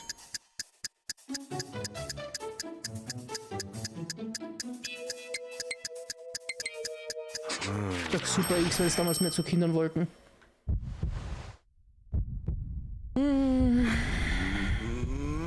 Obwohl ja von Sega damals fast alles irgendwie mit Drive genannt worden ist, also. Scheiße. Voll verkackt. Also bin ich gespannt. Wie gesagt, da lernt man wenigstens was. Ich hoffe, aufpassen, dass mit der Valkyrie Chronicles richtig war. Das ist, ärgert mich. Kommt eh mal ein Spiel, das ich kenne und dann sowas. Goodbye Homelander, okay. Fuck, Fürstentum, scheiße, echt jetzt? Fürstentum? Das prüfe ich noch einmal. Im ersten Teil von Valkyrie Chronicles. Das ist egal, ja, stimmt schon, ja. Die tiefen Vision Europas gelegene Fürstentum. Fuck, ja, ich hätte es mir denken können. Scheiße, fuck. Elekt war richtig, okay, cool. Das Keyboard, okay. Da macht eh Sinn. Tera Drive, fuck, okay. Na gut. Merke ich mir. Can I help you? Which exam would you like to take? This one? Make sure you have a pencil. Aber gut, was mache ich hier eigentlich? Ich brauche Leidenschaft 10, oder? Das hätte ich niemals hinbekommen mit den Prüfungen da. Auf der von Geld gehört nicht zum Neodrive. Das Keyboard. Ah. Sonic the Hedgehog ist ein Jump'n'Run von Sega. Wie alt ist Sonic? Bist du deppert? Was heißt wie? Achso.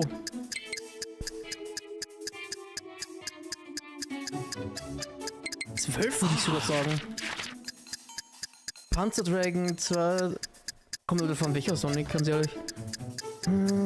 Flugshooter von, wie heißt der Drache, der sich im Programm. Keine Ahnung, kenne ich nicht. Duran, Lagi. Atolm. Duran. Keine Ahnung. Tera Drive. Ja, leck mich. Fürstentum.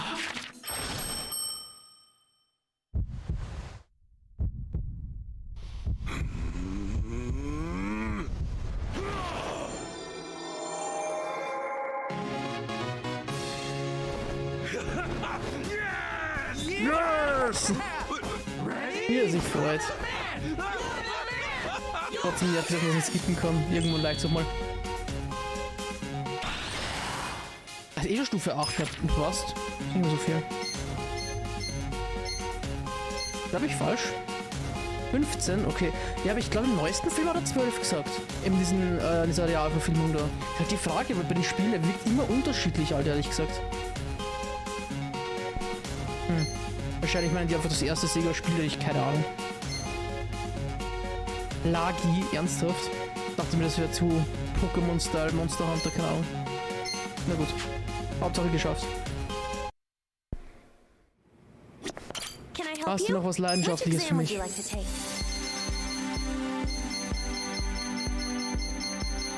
Ja, scheiße. Nichts mehr.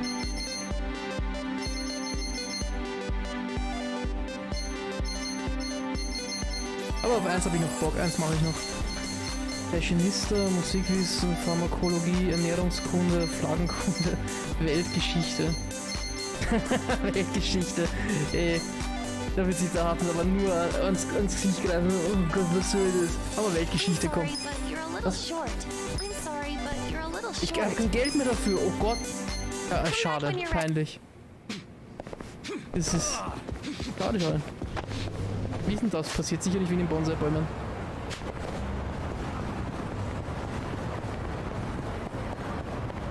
Der was? Alright. No, thank you. Ja, du weiter.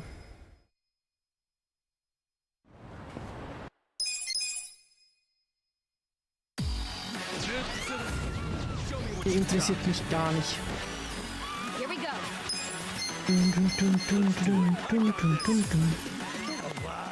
Oh mal, Flatterstich.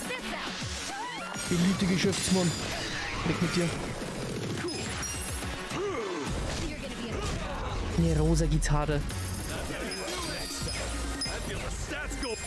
I feel the stats going up. Ja, der Schmerzen, der arme Kerl. Zengui, der Gelassenheit, okay. What's the plan from here on out, Akari? I think I'm gonna stay the course and keep job. Ja, mach weiter. Alles beim Alten. Super. Unnütz. Okay, zum Taxi. Ja gut, gehen wir zur Hauptquest. Ach Gott.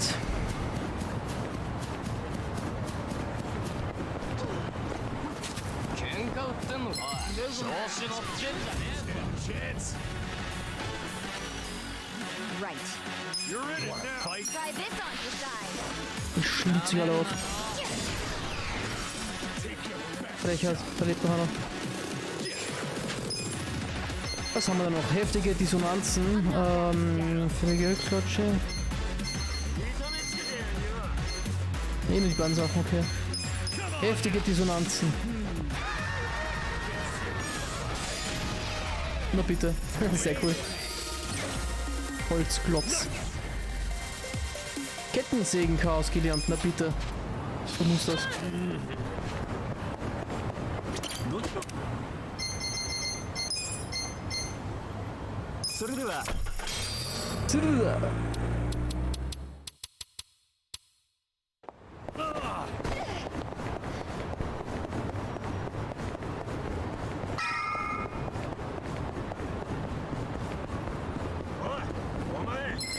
Komm, euch das sehe ich noch.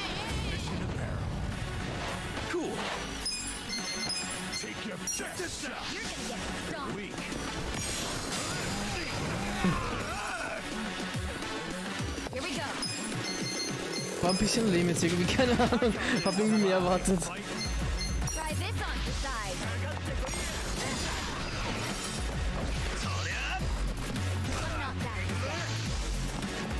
Radical Drop. Richtig badass, ne? Der Arme.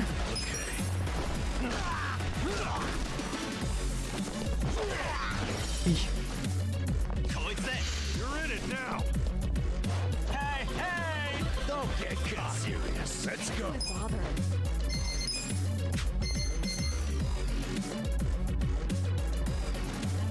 Den Move geht noch gar nicht. Teufelsschlitzer.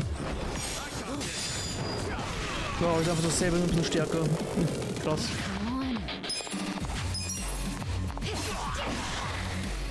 Aber dasselbe wieder Höllenschlitzer.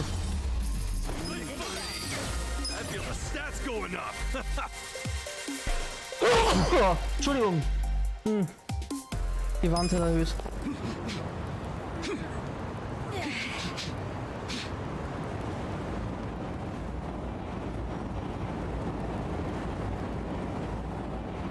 Boah. Aua. Das hat weh dann. Zerreißen sollst dich, tut eh. Tut eh. Aua.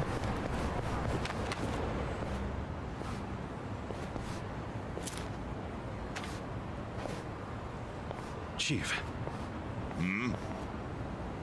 My friend's got some questions about the day I was dumped in this town.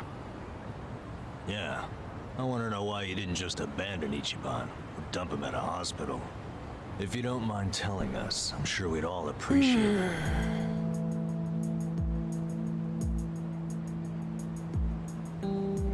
I see. I see who you are. You are I'll my tell you. enemy. It's as good a time as any. What? There's an old tradition in this homeless camp. A responsibility passed down through the chiefs for many years. What responsibility? On occasion, when we're asked, we dispose of bodies. What? Bodies? Yeah. There's a Yakuza family from Kamurocho who pays us to do it. They're called Arakawa. Arakawa? Seriously? They... was this going on while they were still Tojo? I don't know every detail, but yes. The arrangement existed at that time. It existed before I started living here. We've dealt with all kinds of bodies, whether they've been shot, stabbed, beaten, no matter how nasty. We dug holes and buried them under garbage. Who knows how many are there now? Back during the bubble, we got one every month. Or so I was told. Since I became chief, there's only been 3. Damn. Arakawa the assassin. But there's one more secret rule. It applies to anyone the Arakawa bring here alive. Ah, secret within the secret. Great. What happens if they bring someone alive? We're supposed to give the person medical aid, then let them go free, while pretending they're dead. What's up with that? In the criminal underworld, there's always people wanting to fake their own death. Gamblers, guys on the run, anyone who's afraid someone will hurt them. They send people like that here, and we honor the secret agreement. I think it might actually be a service the Arakawa family provides, but obviously they don't advertise it. So it ended up being a very rare event. Is that agreement why you saved me? This live body rule? You got it. What sort of guy dropped me off here? I mean, probably just someone from the family. I had no reason to check or anything. The guy lugged you out of the trunk of a car. You were covered in blood. He paid me and left. Didn't say a single thing the whole time.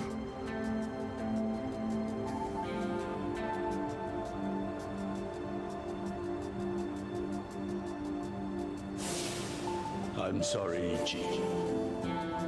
You have to die. I'm counting on you, Ichi. Huh? What the? After Arakawa-san shot me, I think he said something. I think it was, I'm counting on you, Ichi. What would that even mean? No clue. But the more I think about it, the more I'm sure he said that. Look, Ichiban. What? I don't want to dash your hopes or anything. When you were dumped here, you were on death's doorstep. You're only alive because everything I did went exactly the way we needed it to. But it could have easily gone a different way. I know you want to trust Arakawa, but... I think Arakawa-san had to shoot me. All the other Yakuza at that meeting were watching him. Huh? Never mind. You don't get it. Forget I said anything.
I'm not backing down. You want to fight?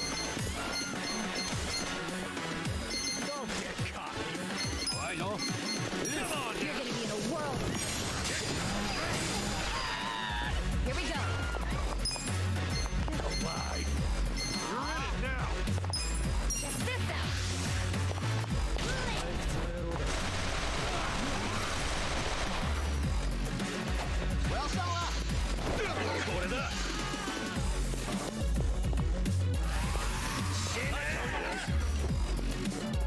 I'm not backing down.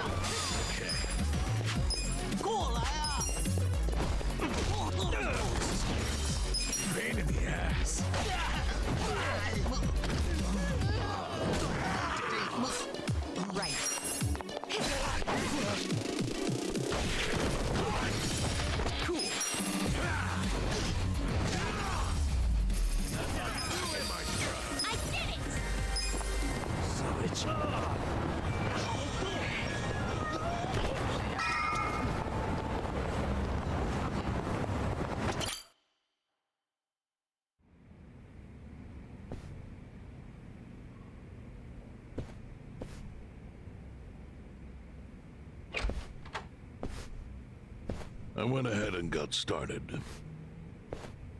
You sure you don't mind treating me?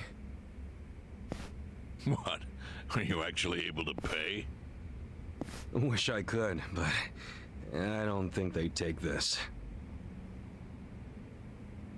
You don't sound like you're gonna relax during this meal. Depends on what you say. Hopefully I'll relax enough to enjoy the duck. So, how do you know Arakawa-san? I'm on the edge of my seat here. It wasn't long after the war the counterfeit bills started being produced in Ijincho. It was top secret. Only the heads of the Seiryu clan and the Liumang, plus some officers, knew about it. Outside of that inner circle, they also had to hire people to smuggle the bills. Smugglers? And one of them was a traveling actor. His name was Toshio Arakawa. He was Masumi Arakawa's father. What?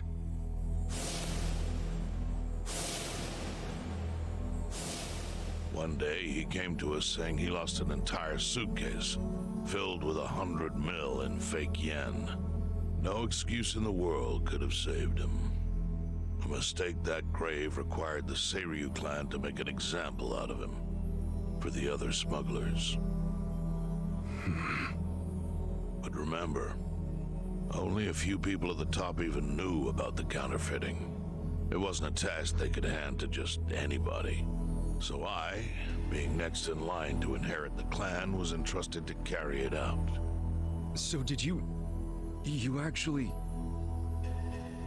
Yes. I killed Toshio Arakawa, father of Masumi Arakawa, in this very place, 40 years ago. But I had no idea who was in the room with my target. By the time I learned it was his 14-year-old son, it was too late.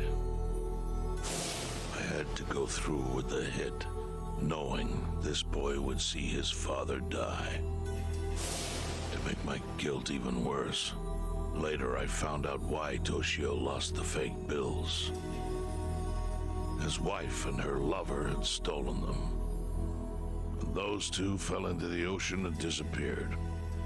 Their corpses were never even found. So Arakawa-san lost both his parents, one after the other. And his only other friends, the theater troupe, disbanded soon after without their leader. Masumi Arakawa became a drifter, along with a few other actors. They couldn't trust anyone, so what other path was there for them, except becoming Yakuza in Kamurocho?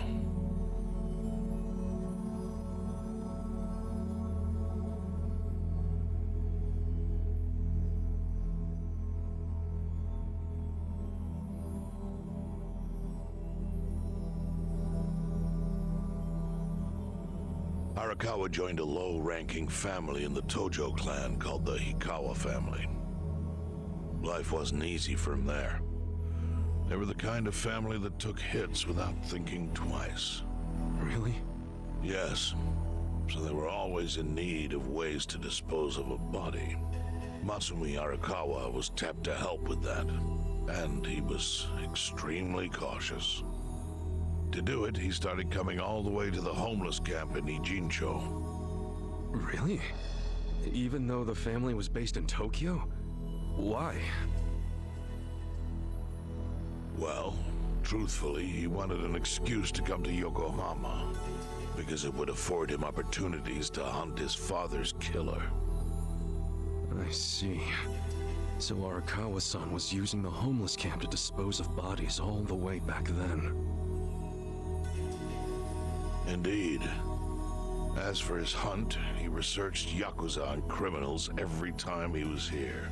All he started with was a single clue. His own childhood memory of the suspicious waiter he saw here that night. Eventually, 7 years after the murder, I received an invitation to come here. He signed his invitation Masumi Arakawa.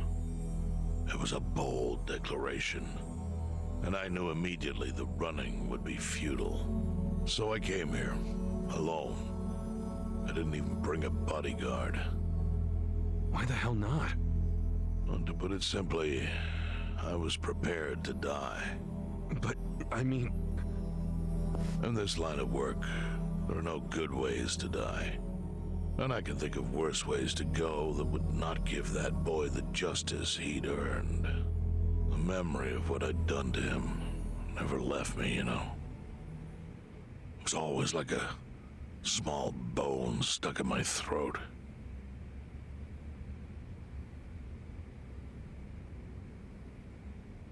He was sitting right where you are now. Here? Yes. He didn't look a day over 20. But his eyes had that hard, flinty gaze of an old killer. I couldn't help myself. I told him everything. I told him why I killed Toshio Arakawa. I even told him about the secret counterfeiting. I figured I was dead anyway. He had a gun in his hand, and all he had to do was pull the trigger. But he never once interrupted me. When I'd finished, he slowly stood up. I stopped him as he turned to leave. "Didn't you come here for revenge?" I asked. And? What did he say? He said, "If only you had ignored my invitation, then I could have shot you in the back." Then he left. Boss. In 1984, the 10,000 yen bill changed from the face of Prince Shotoku to Yukichi Fukuzawa. By that time, Arakawa had found his own Yakuza family. So I sent him a gift. What was it? A fresh batch of crisp fake bills featuring Yukichi Fukuzawa. They were defective prints with nothing on the back. Not exactly legal tender.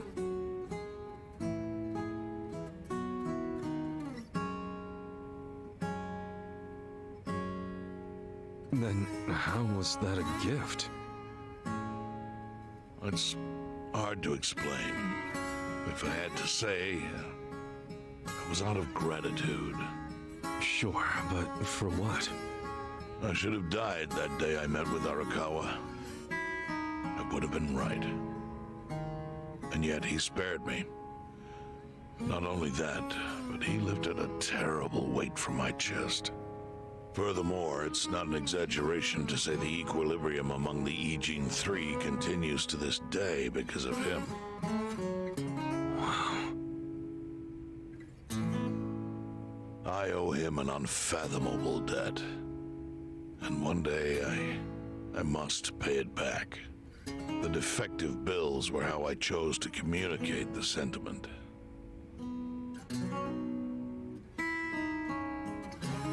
The counterfeiting secret is Ijincho's weakness. And it was only thanks to Arakawa that the Ijin Three could continue to secretly wield that power. But of course, that means if he ever feels like it was a mistake to let me live, he could use the fake bills to unravel everything I've built. The gift wasn't the bills themselves. They were leverage. I actually wrote something on the back to that effect. Neither justice nor mercy should tip the scale. It means that those in power must reward and punish where necessary. I felt it was an appropriate message. I suppose the writing has faded at this point. Whoa.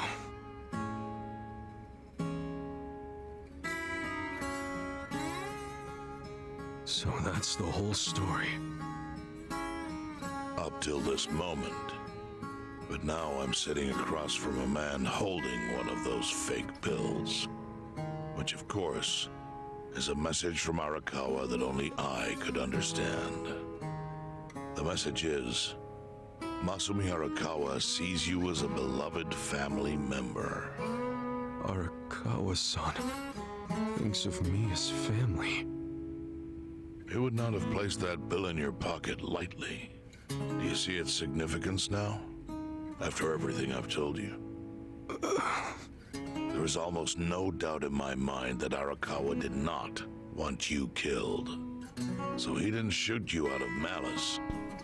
He shot you so that you would be brought here, be saved by the homeless, and eventually meet up with me. Do you see? That's everything I can tell you. That's plenty. Thank you, Chairman. I see it all now.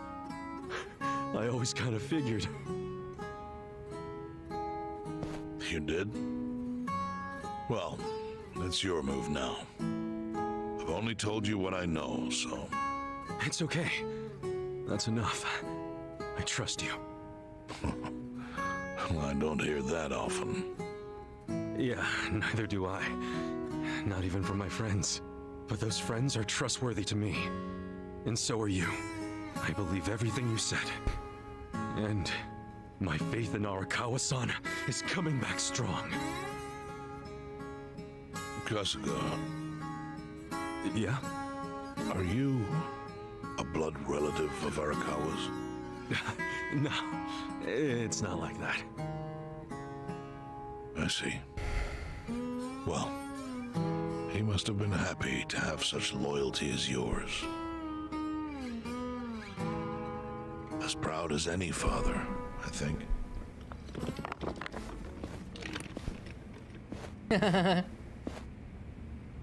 Ist eine Waffe da drin? Die Ente. Hat er brav gewartet am Eingang. Ach Gott.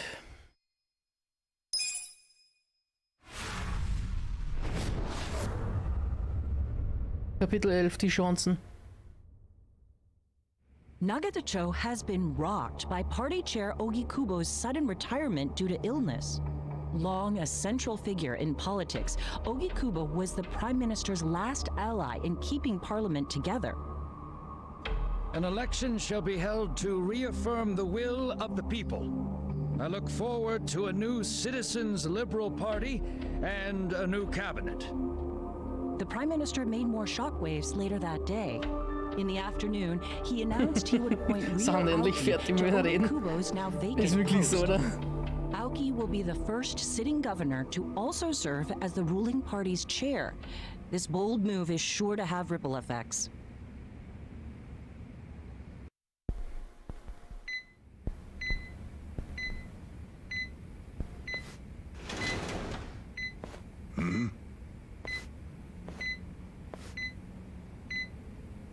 How are you feeling, former chairman?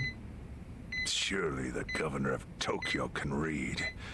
My sign says no visitors. Oh, suddenly rules are important to you. Naturally. Shouldn't you concern yourself with the rules you've already broken? For example, counterfeiting. Your crimes put the entire national economy at risk. Do you know how many lives were saved by what you call a crime? Hundreds. Any politician can say they built a road or passed a law. But how many can say they caught people who fell through the cracks? You think you're talented enough to do that in my stead? Oh, I've got plenty of talents. I just use them very differently compared to you. For example, I managed to fit your downfall into my already very busy schedule. A governor as the party chair. Nothing could be more ripe for corruption. Oh, everything I'm gonna do will be labeled scandalous by withered old men like you. But by next year, Japan will have a new standard, and it will have been written by me. Spoken like a true amateur. Amateur, huh? Let me ask you. Do you remember my first election 10 years ago? I asked you for the Citizens Liberal Party endorsement. You insulted me. Your exact words were, bleach Japan as a bunch of kids playing at politics. Your home district is Kanagawa's second. Isn't that right? I'm happy to tell you, Bleach Japan will be running a candidate there in the next election cycle. And he'll have the Citizens Liberal Party's ringing endorsement. So, how does it feel to have everything taken from you by a bunch of kids? Our candidate's victory in Kanagawa's District 2 is all but certain. So I've come up with a plan for taking out the trash in Ijincho. Of course, we'll probably lose half the population. Are you calling the people of Ijincho trash? I'm calling them disposable. Pardon me? What did you call them? People who fell through the cracks? Can't you see that's their own fault for becoming so dependent on the gray zones? They're responsible for maintaining their home, and they failed. That's what makes them disposable. But I must be going. As I said, I've got a busy schedule. Happy retirement, my former chair. I truly wish that for you.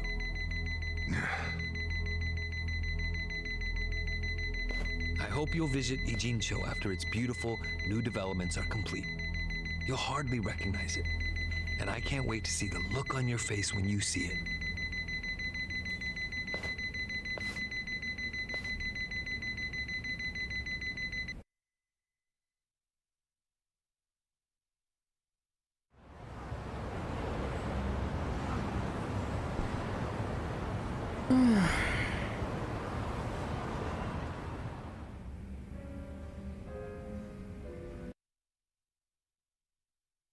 So, it's your hideout? Yep, go ahead. Make yourself at home. I'd love Warum to, kommt but der jetzt her? where could I even do that? Yes, the square footage of this place leaves something to be desired. Well, excuse me. I'm hearing some pretty high standards for a couple of pad crashers. We're not crashing it. Namba-san gave us permission.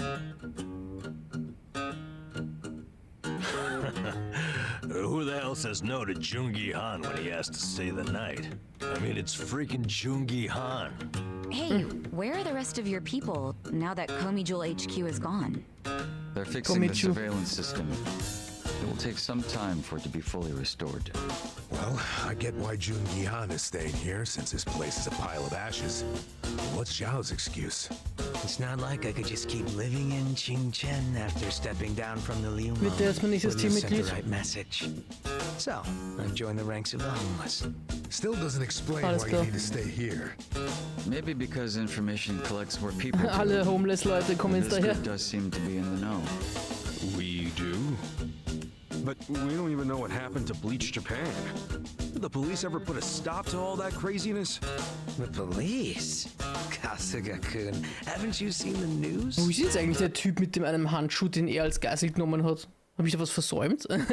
No, haven't had the time. Well, Bleach Japan's reputation in Ijincho, hell, all of Japan, is golden after the Komijul thing. What? Oh yeah, you wouldn't believe the headlines. Despite peril, brave Bleach Japan topples Komijul gang. Grassroots org achieves what police never could. Shit like that. Wow, great journalism. No spin at all. That's not even the worst of it. The reports say that Komijul committed arson during its fight with Bleach Japan. And in the blaze, Bleach Japan director Ogasawara perished.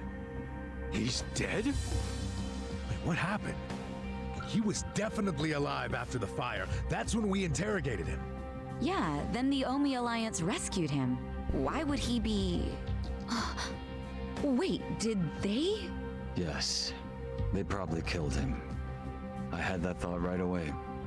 At least he died the way he wanted to, as a hero of the revolution.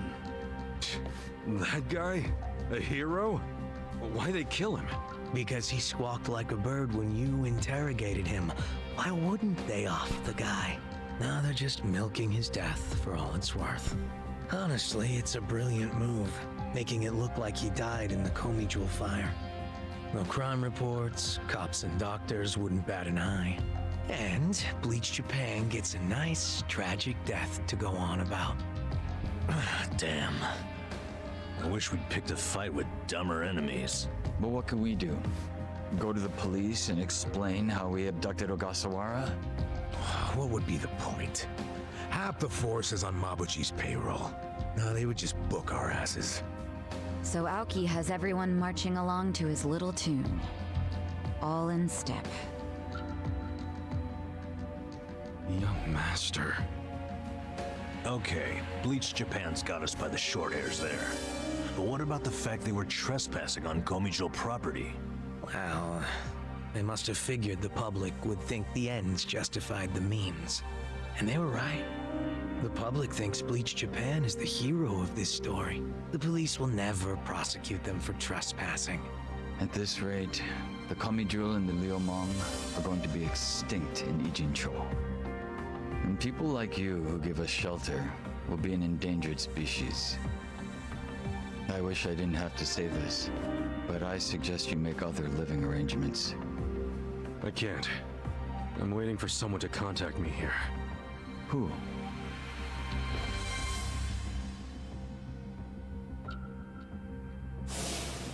Arakawa-san, he's about to go all in with his next gamble. When that happens, he'll need strong allies. More than he's already got? I can't say anymore. I'm sorry. Me too. I'll be in touch.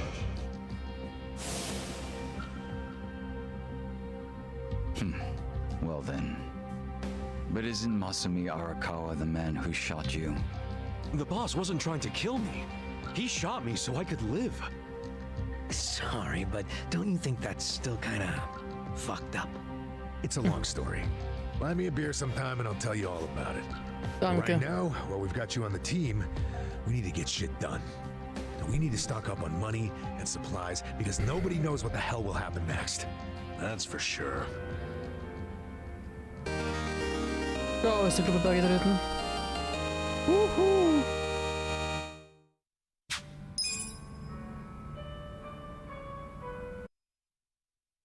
Grinsebacke. Durch den Fall der großen Mauer der Macht und die wachsende Kriminalitätsrate in Yokohama werden die Verbrecher der Stadt noch mächtiger. Gib acht, du könntest auf extrem starke und noch unbekannte Gegner treffen. Alles klar, das Gesamtlevel der Gegner ist einfach höher gegangen.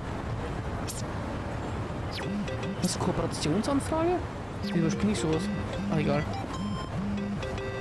Jetzt reicht's aber. Und da los. Hey Ishiban, wie geht's? Hey. Mir geht's gut, danke. Und dir? Oh gut, aber kann ich dich um einen Gefallen bitten? Klar. Kannst du mir den Müll ausbringen? Den Müll? Kein Problem, aber warum? Ach, ich bin beim Hausputz und sortiere Sachen aus, die ich nicht mehr brauche. Nur keine Eile, komm einfach vorbei, wenn du Zeit hast. Manches ist zu schwer für mich. Ich warte hier auf dich. Okay. Weird. Sachen schleppen, Am besten schaue ich bei Hamako vorbei, wenn alles erledigt ist. Können wir machen. Und schaue ich jetzt aber tatsächlich. Was hat der für einen Beruf? Gehen wir mal zum Jobcenter. Klären wir das mal mit dem Schau ab. Servus Annemarie.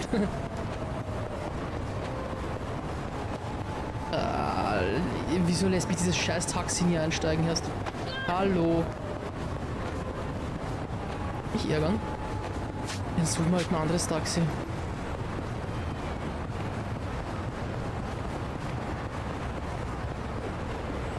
Ciao.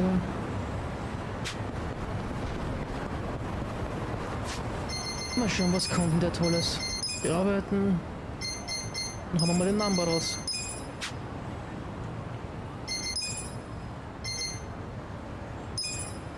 Gangster ist er, okay. Hat der jetzt den Säbel?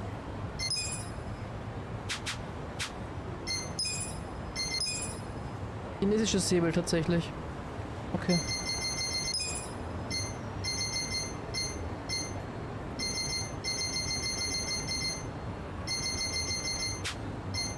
Wunderrobe schon wieder. Wirbelstiefel, auch gut.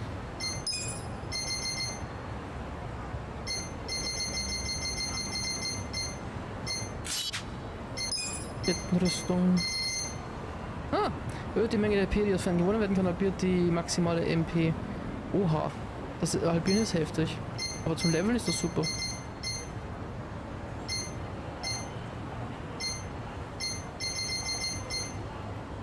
Perfekt. Meistersiebel. Na, dann zeig uns mal ein bisschen was. Ich rufe dich in Zukunft auch an, damit du meinen Müll rausbringst. Super, perfekt. Ganz normal und selbstverständlich, oder?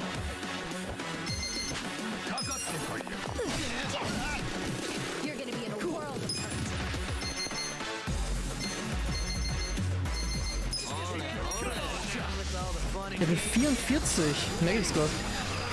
Darf ich doch nicht unterschätzen. Ich dachte, wenn ich jetzt mal Schild wieder raus muss, sterben die alle One-Hit. Blendviper, dreifache Tigerpeitsche, Drachenwirbel, Schlangenschlag, aufsteigender Drache, stürzender Reißzahn und wirbelnder Klingentanz. Ja, dann zeigen wir uns mal eins nach dem anderen. Blendviper, Viper. Okay, das war cool. Ein Kung-Fu-Move. Was hat der vor? Bitte nicht. Halt's drin.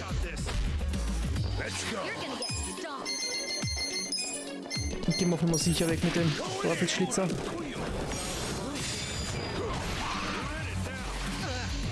Gefällt mir nicht. Gut, Adel verpflichtet. Let's go. Gut, dass wir die eigenen Leute nicht treffen.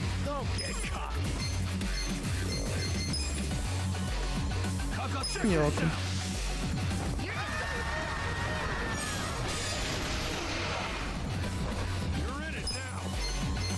Dreifache Tigerpeitsche.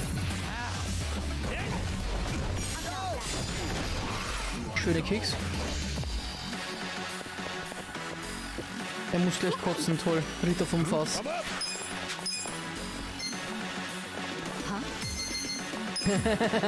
Notwurf. Er wird am Speiben und dann schmeiße ich mich auf ihn drauf. Jawohl! Und dann eine von denen nach oben. Das wär's. Eisbombe. Vampirismus gelernt. Großartig. Kann ich jetzt jemanden beißen? Geradeaus.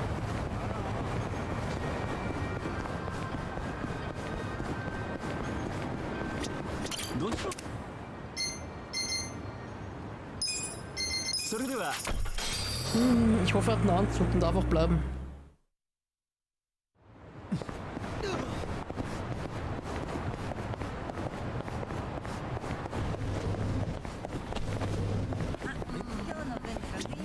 Can I help you? Immer. Der Gangster, was kann der denn Schönes? Panzerbrecher, schneller Kranichtritt, blutiger Klingentanz, seismische Schockwelle. Runkene Tierfass. Essenz der Phönixklinge, klingt cool. Essenz der Leiterakrobatik. Klingt dämlich, keine Ahnung. Okay. Wow. Der hat ja nichts. Der hat ja einfach gar nichts. Er hat einfach die Outfits, die auch Kasugo irgendwie hat durch einen DLC, glaube ich. Der übelst lame. Das ist schlecht.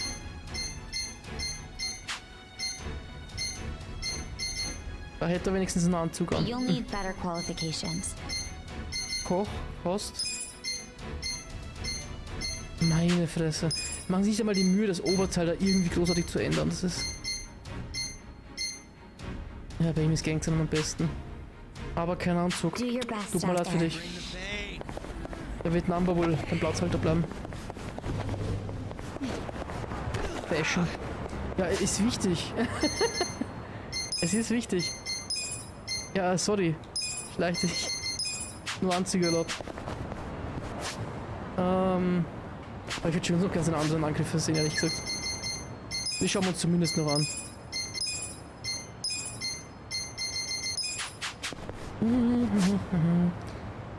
Was wäre denn jetzt das nächste Ziel?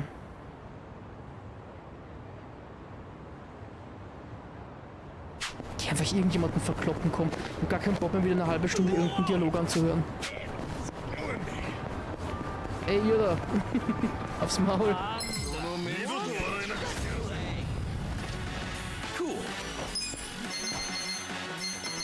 Ghost Bazooka.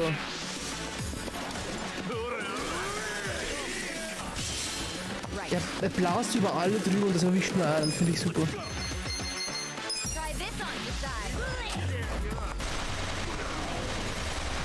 Genau, so muss das. Scheiß auf die Bazooka. Drachenwirbel.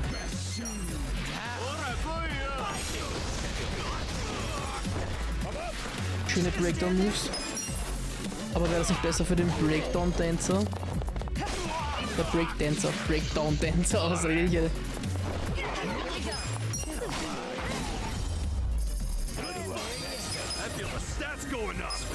Ah, ich muss den Vampirismus noch versuchen, was der macht.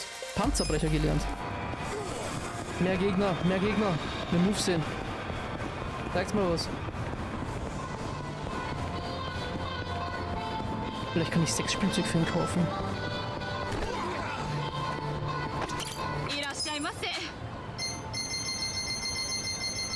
Ja. Achso, Helm. Schade. Dachte schon. Nee, nichts. Hat die was Neues gehabt?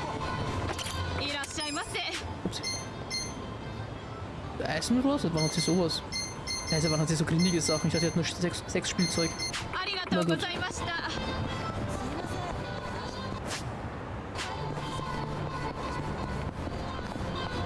Wo sind denn noch Gegner? Gibt's ja nicht. Hier laufe ich auch mal in die Richtung. Da ist so eine Teilzeit-Held-Geschichte, vielleicht ist da jemand. Was ist da los? Aha! Lass den armen Mann in Ruhe. Was ist denn das? Da kommt er in seiner weißen Buchse wieder daher. Hilfe. Mit so einer Brille und Kette auch noch. Ey. Ach Gott. Bitte nicht alles one-hitten. Scheiße. Was ein Fetisch, jemand mit einem Eisenrohr, ey, ja. Hilfe. Nicht so hygienisch. Vampirismus vom Beisam. Jawohl. Beißen wirklich. Weiß muss so ölig sein. Ich geht's. Panzerbrecher gerade gelernt. Nochmal. Schön. Rimm mich ein bisschen vor Horner.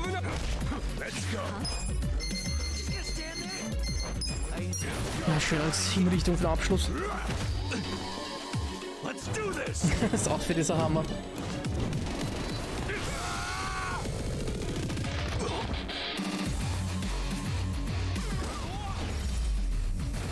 Speed knabbert gerne an halbnackten Männern. Genau. Aber nur wenn sie eingeölt sind.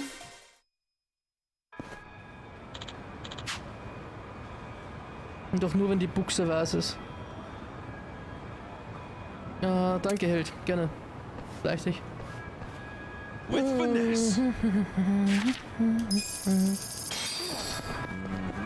Okay, ein Kampf, noch ein letzter. Dann ziehen wir es für heute. Genüsslich am Ohrläppchen nibbeln. Alles klar.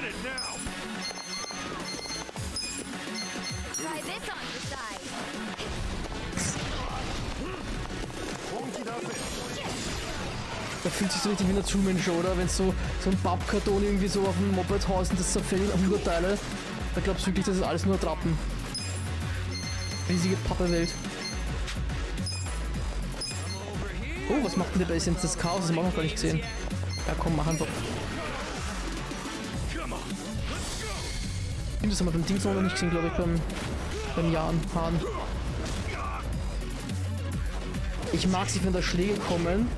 Ihren Schlag mag ich, der ist cool, aber ich mag sie, wenn genau sowas. Mit Ego-Perspektive. Okay, jetzt habe ich aus Versehen übersprungen, scheiße. Mit Ego-Perspektive, man sieht einfach das Opfer nicht, dass den Schlag kassiert, das finde ich irgendwie lame. Stiecher mal. Ja gut, reicht erstmal. Ich schenke ihm Öl, na super, perfekt. Das gehört wird doch noch was mit dem Date Hartmut.